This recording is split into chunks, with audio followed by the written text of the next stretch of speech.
Good morning, everybody, and thank you for joining us on this lovely Monday morning as we are studying Perashat Behaalotecha, a packed Perashah. And like we said, a lot to talk about in this week's Perashah. I would like to discuss today chapter 9.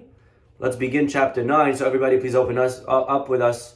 Today's class has been sponsored anonymously for the Refuah Shlema of all of Am Yisrael. Hashem should bless our anonymous sponsor with health and happiness and success and nachat and growth and shalom and all the blessings of the Torah. If anybody would like to sponsor a class, please email us info@ejsny.org.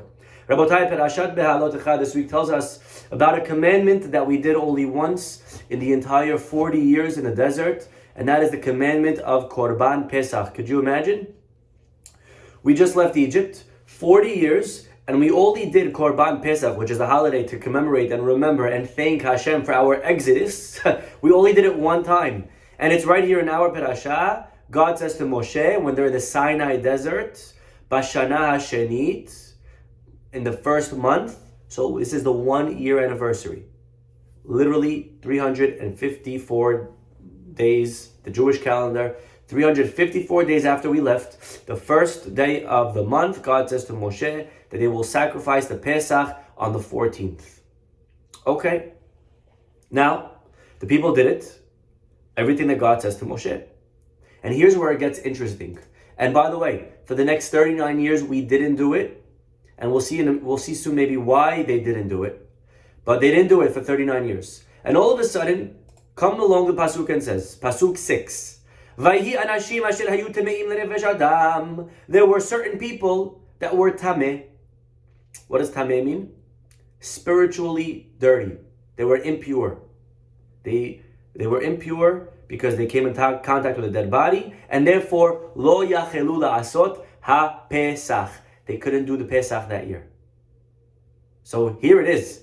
The first, imagine 1 year anniversary, and all of a sudden you can't go out with your spouse because something came up. It hurts. It's your 1 year. It's a big moment.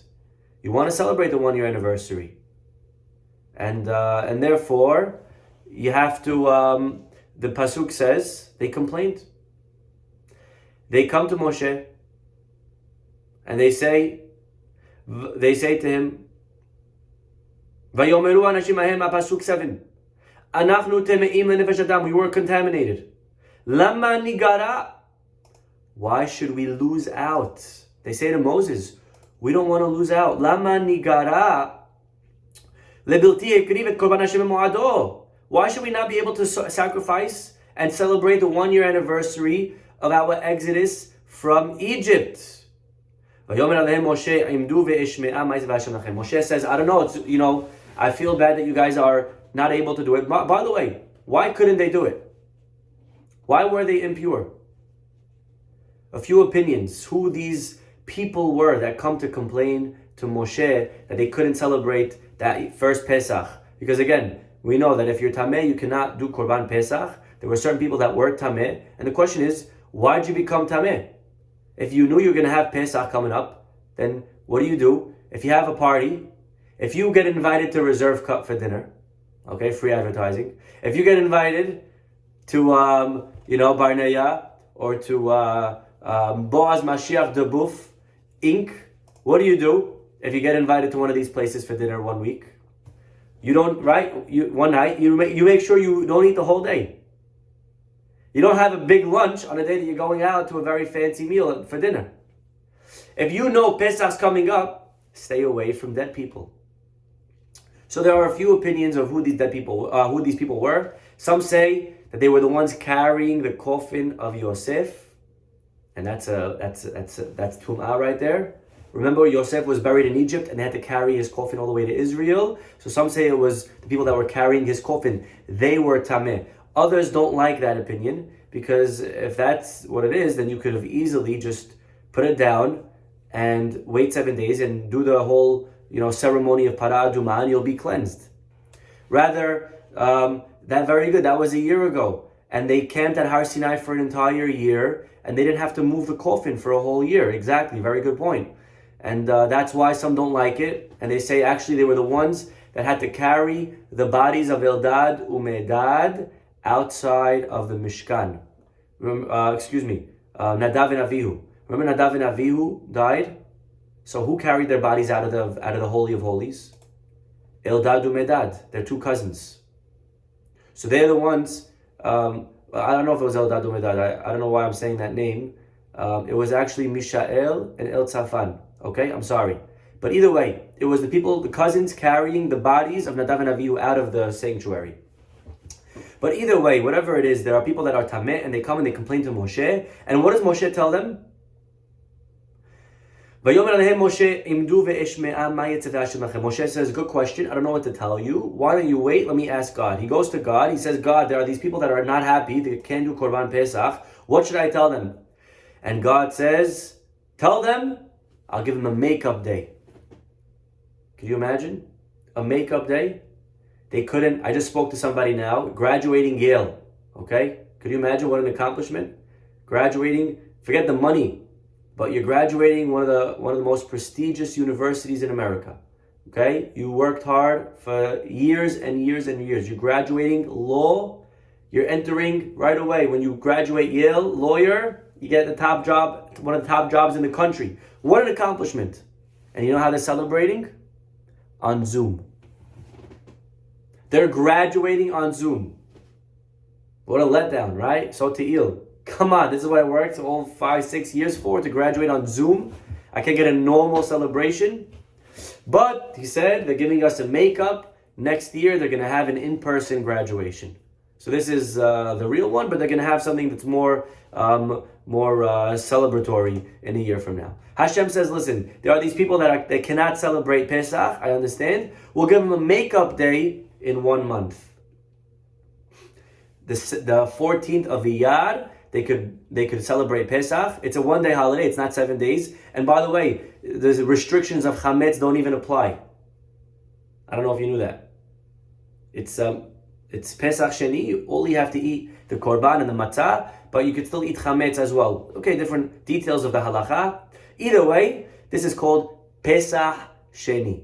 Okay, we actually celebrated it a month ago almost, right? Today's the 13th. It was literally 1 month minus 1 day ago, 29 days ago. And this is the people that celebrate the Korban Pesach, Pesach Sheni. And what's fascinating is the attitude that these Jews have towards mitzvot. You know, you think about it. You're tameh. What happens if you're tameh? You're patur. You're exempt. A person is sick. They can't go to shul. They had COVID. They can't go hear Megillah. Is Hashem going to get angry at them? No way. Are they going to get punished? Definitely not. It's not my fault. I got COVID and that's what it is. I'm patur, I'm exempt, and hopefully next year I'll hear the Megillah. What do you want me to say? A person is not feeling well. They had to go eat on Yom Kippur. Is there any guilt? No guilt. Nothing. I had to eat. These people are exempt. They're patur. They don't have to do the mitzvah of Pesach. They should say, okay, I'm sorry, Hashem, that's what it is. It's not my fault, and go home. And next year I'll celebrate Pesach. You know, Gemara in Sukkah tells us that at the end of time, the Gemara, it's Masechet Avodah Zarah, says at the end of time, the Goyim are gonna come when Hashem picks the Jewish people, and He says, okay, you are the chosen people, and the whole world's going to realize. They're gonna say, you know what, Hashem, please give us a chance. Give us a chance. Let us redeem ourselves. Let us earn salvation. And God's going to say, no problem. And He's going to give them one mitzvah. Do this mitzvah and then you're good. Which mitzvah are they going to get? The mitzvah of Sukkah. Go sit in a Sukkah. Okay, not hard to do. They're going to go in the Sukkah, some tequila, some arak, some food, eating a nice sandwich. Easy mitzvah to do. No, I love Sukkot. And all of a sudden, it's going to be 90 degrees like yesterday, and it's going to be humid, and it's going to get hot in there, and it's going to get very sticky, and all of a sudden, the no AC, what are they going to do? The Goyim are going to leave the Sukkah, they're going to say, who needs the Sukkah? They're going to kick it, and they're going to go home. And because of this, the Gemara says they're going to lose their chance. And the question that the commentaries are bothered by is, I don't understand, what exactly are they doing wrong? They're leaving the sukkah on a hot day. Isn't that the halacha? Isn't there a halacha that a mitzta'er is patur mehasukkah? That someone who is suffering because of the sukkah doesn't have to sit in it? Halachically speaking, if it's 90 and unbearably uncomfortable, the halacha is you leave the sukkah. If it's raining, you leave the sukkah. Not only do you leave, if you stay in it, you're a fool. So here I am, I'm exempt from sukkah. The goyim are exempt from sukkah, and yet we're finding them guilty, and there's an indictment now on them because they left the sukkah on a hot day. What's wrong with what they did? That's exactly the halacha. And the answer is, there's nothing wrong with leaving. What's wrong is the attitude they had when they leave. You're patur, you're exempt, you don't have to sit. But what's your reaction? Are you sad that you can't do the mitzvah? Or are you, oh yes, sick, high five, we are exempt, woohoo, right? I'll give you an example. We have in the synagogue something called Anna, right? Vidui, right? Every day we say Anna after the Amidah. Some days you have Yehishem. You skip out, you save 3 minutes sometimes. And if it's a Monday and Thursday, you save 6 minutes. And you have to see sometimes the reaction and the smile on people's faces when it's a Yehishem. It's like the guy just got married, he's the Khatan, he's sitting in the back of the room, and the Chazan's finishing the Amidah, and he's about to get to Anna, and he begins, Anna, and all of a sudden, the Gabbai says, no, we have a Khatan, and everyone looks to the back, they see the Khatan standing there, it's like, hallelujah, right? Everyone is on cloud 9, because there's a Khatan in the shul, and we're going to say Yehishem today. And everyone starts dancing and celebrating, right? Sometimes, when there's a Yehishem, that itself is cause for celebration, by the way, right? We're very excited that we saved 6 minutes of vidui. Some people, when they don't have to do a mitzvah, oh, thank God, that was a close one, right? We're exempt from mitzvot. And that's the attitude that the goyim have towards the mitzvot. Meaning, sometimes in life, you can't do something. Okay, it's not your fault. But you're happy that you can't do it. If we're happy that we don't have to do mitzvot, it means that we're viewing the mitzvot as a burden. It means that we don't love the mitzvah. No one is happy when they are exempt from something that they love doing. I'll give you an example, okay? It's a playoffs in basketball, okay? You can't go to the playoffs game because your cousin has a party. Your sister's getting married.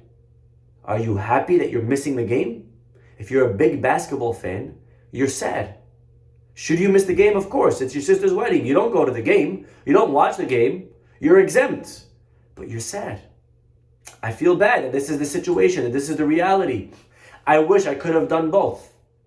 When you love something, you're upset when it's canceled. If you love tennis and all of a sudden they have to cancel the game, they have to delay the game because it's raining, you're upset.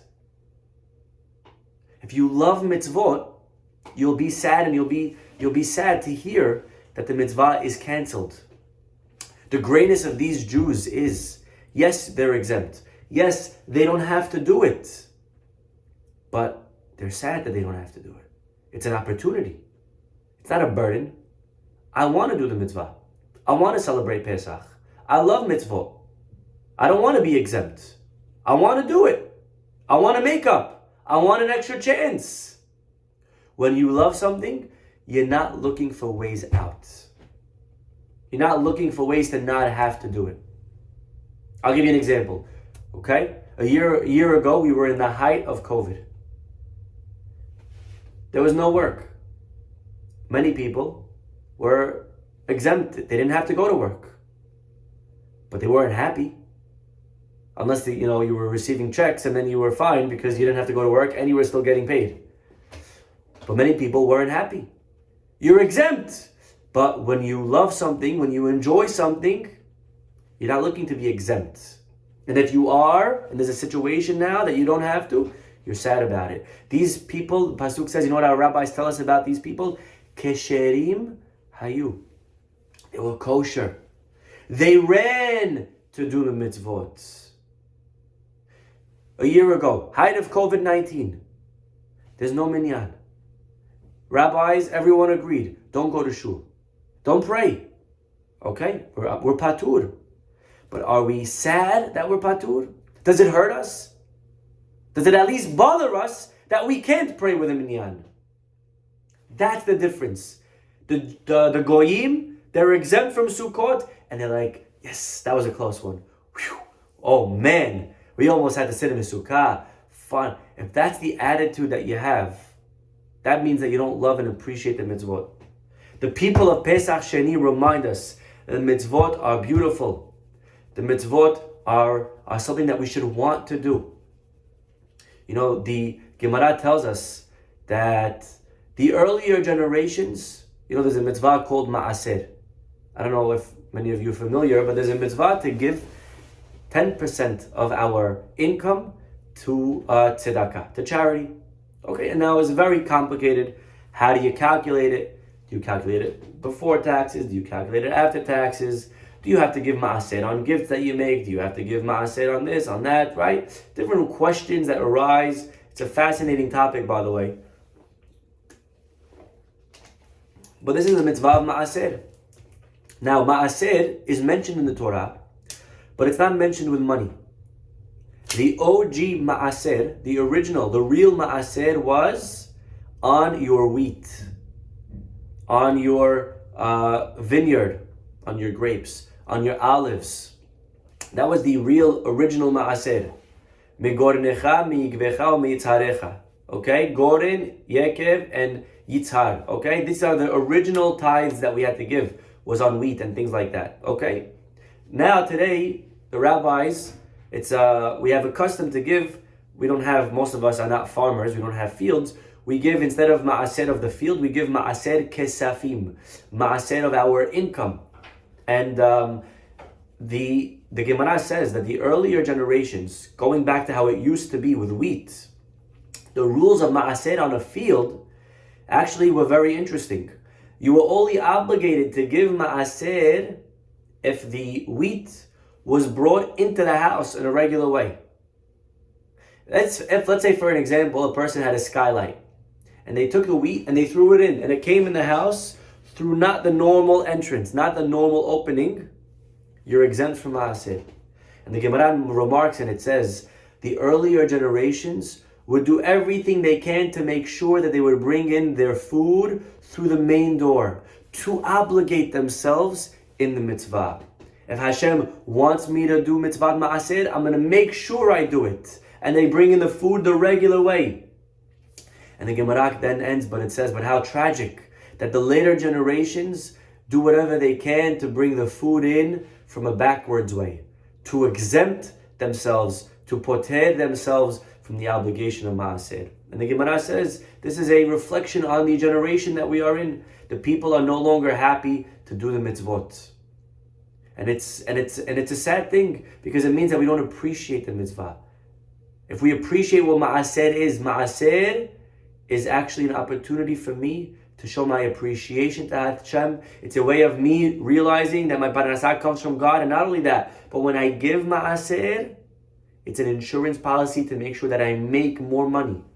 When a person realizes that and appreciates that, I'll never want to try to get out of it. I'll never try to shy away from giving ma'aser. I'll never try to cut corners. Never. Why would I cut corners of an opportunity to make more money? There's a fascinating Gemara Masechet Berachot. You know, the head of the Jewish community when we were in exile was a rabbi by the name of Rabban Gamliel. Rabban Gamliel was a huge, very big rabbi. He was the Nasi, but unfortunately, the people felt that he was a little bit too tough. So they wanted to replace him. And there was a whole back and forth of who they're going to put. And finally, Gemara Berachot tells us they placed who? Who did they put instead of Rabban Gamliel? Rabbi Elazar ben Azariah. Ever heard of him? We know his name, by the way, from the Haggadah Shel Pesach. We sing about him. His name is very famous. Amar Rabbi Elazar ben Azariah. Hare ani keben shiv'im shana. Right? Says Rabbi Elazar ben Azariah, behold, I am like 70 years old. Velo zachiti. And I did not merit that the Yetziat Mitzrayim should be said at night. Rabbi Elazar ben Azariah was a very successful rabbi at a very young age. Okay, he was like 18 years old. He was filled with knowledge, and he was one of the candidates to be placed as the head of the Jewish community. He couldn't believe it. He was very young, but he had everything going for him. He had yichus. He had good pedigree. He came from, he had money. He didn't have to worry. He had connection. He was very smart. He had everything. So he actually consulted with his wife. What do you think I should do? And luckily, the Gemara tells us that Hashem made a miraculous phenomenon, and he grew that night. He went to sleep, and he grew 18 strands of white hair in his beard. It made him look a little bit older. It made him at least have more respect from the people. They saw, oh, the rabbi has white hair. Today, it's funny, we're doing the opposite. Today, the rabbi tries to, or at least the people, they try to dye their hair black to look younger. But back then, people tried to dye their hair white, look older. It gave them more authority. Rabban Gamliel, he's the head of the Sanhedrin. He's the head of the community. He had a policy that any student that their toho is not kebaro, that they are not authentic inside like out, don't come in to the Beit Midrash. If you're not authentic, we don't want you. And he would have a shomer, a security guard, that would not allow anyone access to learn if they were a faker. If you're a faker, we don't want you. Okay. Well, the Gemara then continues and says, when Rabban Gamliel was fired and they placed Rabbi Elazar in his stead, he changed this policy. Okay? New sheriff in town, new policy, new opinion. What's the new policy? Every student is welcome. They removed the security guard, and all of a sudden, hundreds and hundreds of students came flocking into the Bet Midrash. This is the Gemara tells us. Now, the question that's asked by the rabbis, what kind of security guard did they have? How would they know? How would the security guard know which students not allow in? Did he have a security camera following everyone in the community's personal life, knowing which ones were real, which ones were fake? I mean, it's a pretty talented position if you think about it. That this security guard, I mean, was he the Baba Sali? He would just look at your forehead and say, oh, you're fake, get out, you're real, come in. How would he know which people to deny access to? Good question. Says Rav Chaim Shmulevitz, there was no security guard. When it says there was a shomer, there was a security, but it wasn't a person. You know what the guard was? The guard was a lock that they placed on the front door of the synagogue. That was the security. And anyone that wasn't real, it would test him. How would it test him? Very simple. You come to shiur, you heard that there's a class. Okay, I'll go learn. You come to shul, you see the door is locked. What's your reaction? What's your response? If you're fake, if you don't really want to learn, if you don't really love to learn, if that's not who you really are, guess what happens? You come to shul, you see the door is locked, you sigh relief, you say, oh, whew, and you're happy, you go home. That's it. There's no shul, the door's locked. Nothing for me to do. Sorry, I tried Hashem, I came to shul, it was locked, I wanted to learn, all right, see you tomorrow, and I'll go have fun. But a person that's sincere about their connection to Hashem, a person that loves learning, a person that loves praying, a person that loves God, a person that loves synagogue, they come to shul and it's locked, you know what they do? They find another way in. Maybe it's a mistake. Maybe there's a back door. You ring. If you're going out with somebody, if you're going to a place, you go to your friend's house, you heard there's a party, you ring the bell, no one answers. You just walk home, you pick up your phone, you make a phone call. Hey, is there a house party tonight at Mo's house? I'm trying, ring the bell, no one's answering. Oh, you're there, open up, I'm here, I'm in the front door, open up for me. A person loves praying, a person loves learning, they get to shul, it's locked. These students, They'll pick up their phone, they'll call, find out a different way to get in. That's what it means that they had a lock, testing and filtering out the real students from the fake ones. It wasn't a person. A security guard would not be able to do that. But they locked the front door. And if you're sincere about your religion, if you're sincere about your connection to Hashem, that was the policy of Rabban Gamliel. Interestingly, by the way, Rabbi Elazar felt that this was not a good policy. He removed the lock because he felt that the Torah could change a person. And so even if you're not in love yet, and even if you're not sincere yet, and even if it's not authentic yet, but still, let him in. You know why?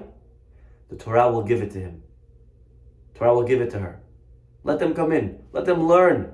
They'll get there. And so, by the way, if we do find that maybe we're a little bit of the second type, we're not so authentic, we are maybe the student that would have walked away, it's okay.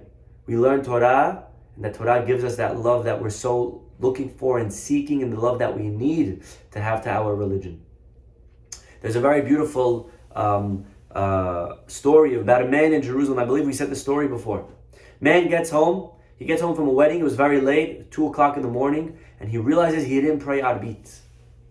He didn't pray Arbit. Now, many people would just stand up, quickly pray Arbit, and go to sleep. And by the way, that's very admirable. At 2 o'clock in the morning, when you're exhausted from a wedding, you have every Yetzer Hara to just go to sleep, and instead you stand up and you pray the Amidah. Beautiful.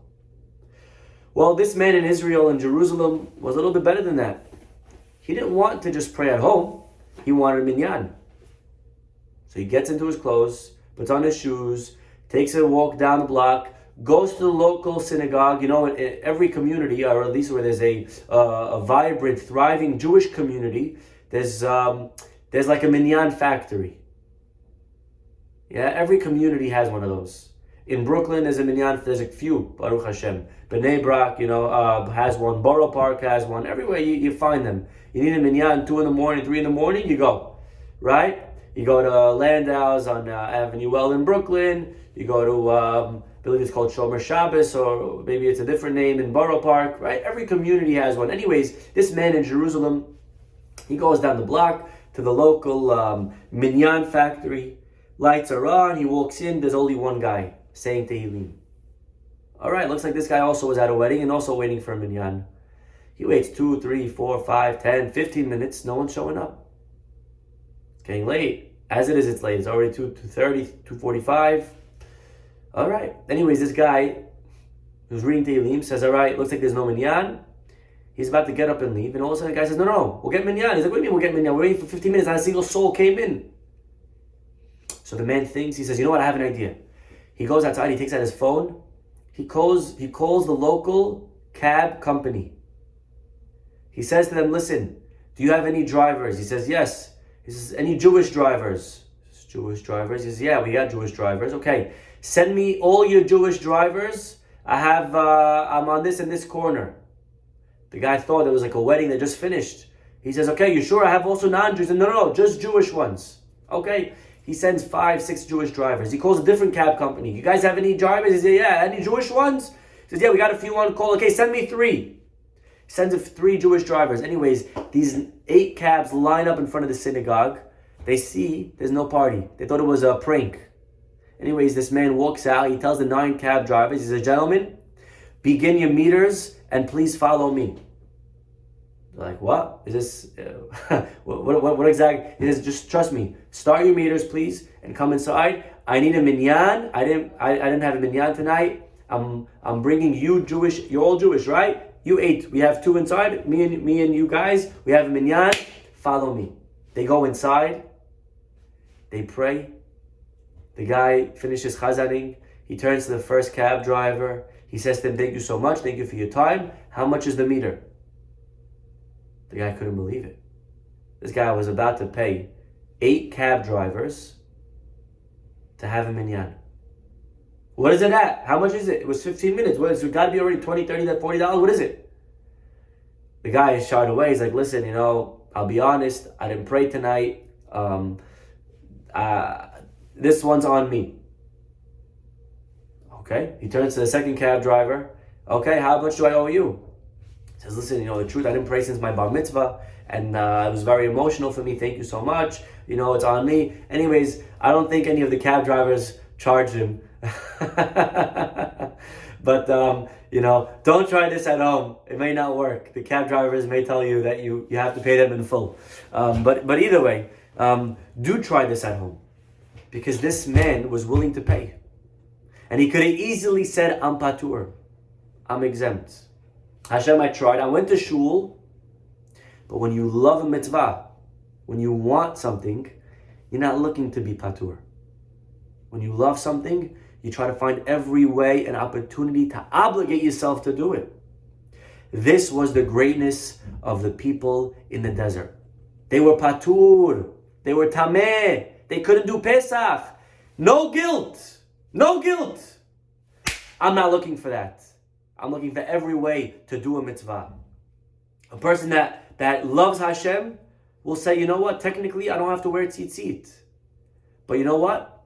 I could obligate myself to wear tzitzit. I'm going to put on a four-cornered garment. And now there's going to be strings on the corner. Because I'm not looking to be exempt from mitzvot. I want to do mitzvot.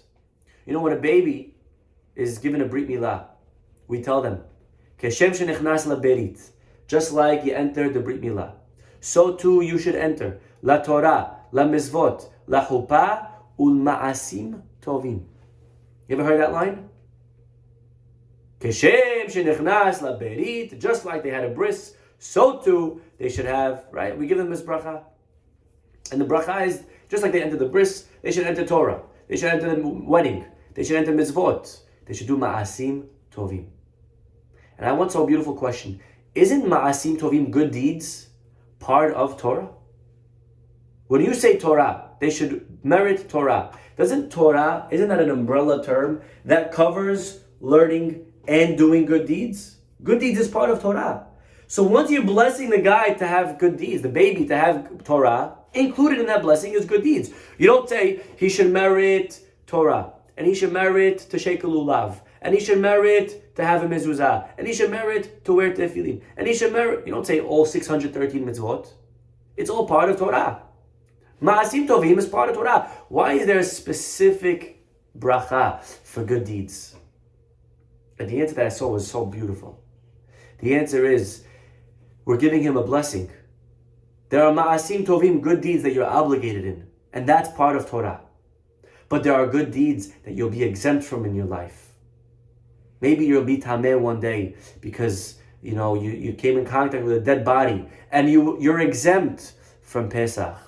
Maybe one day there'll be no minyan and you're exempt from minyan. Maybe one day there'll be a COVID-19 going around and you don't have to go to work. You don't have to go do minyan. You don't have to pray in shul. You can pray at home.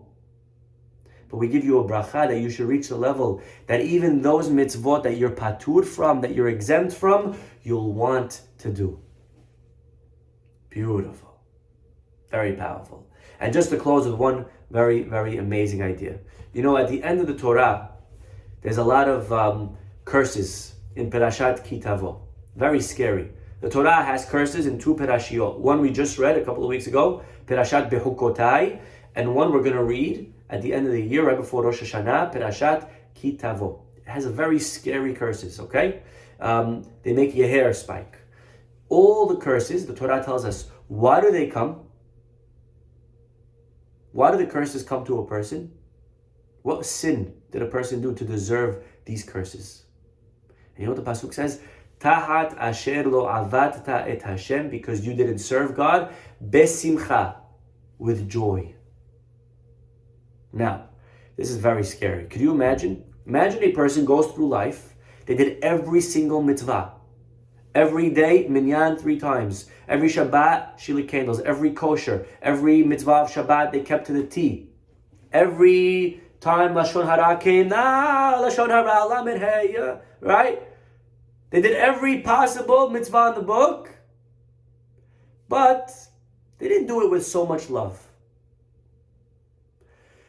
All right, I guess I have to walk up 5 flights on Shabbat. All right, I'll walk up 5 flights of stairs on Shabbat. The person goes up 5 flights and they're huffing and puffing, but they walked up 5 flights.